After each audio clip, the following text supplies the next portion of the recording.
مشاهدينا مرحبا بكم في موجز الأنباء من قناة الجزيرة. مشاهدينا مرحبا بكم في موجز الأنباء من قناة الجزيرة.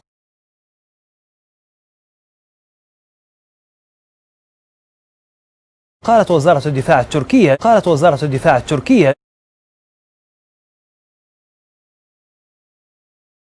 إن الوفدين العسكريين التركي واليوناني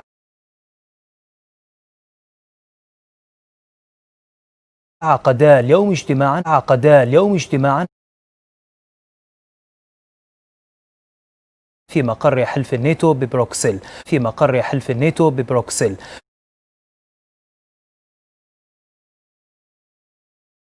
عقدا اليوم اجتماعا في مقر حلف الناتو ببروكسل.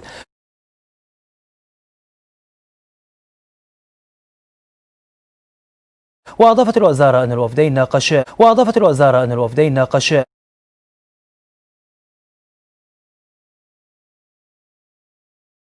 أساليب فض النزاع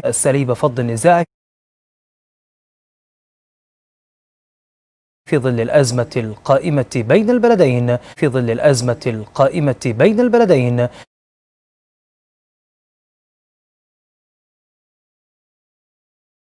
أساليب فض النزاع في ظل الأزمة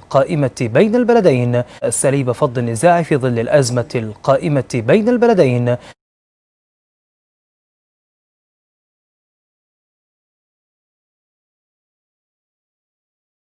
شرقي المتوسط.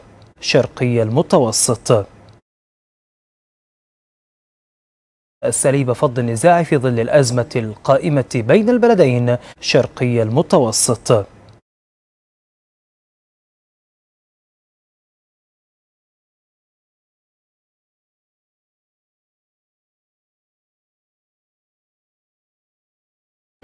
مشاهدينا مرحبا بكم في موجز الأنباء من قناة الجزيرة. قالت وزارة الدفاع التركية إن الوفدين العسكريين التركي واليوناني عقدا اليوم اجتماعا في مقر حلف الناتو ببروكسل.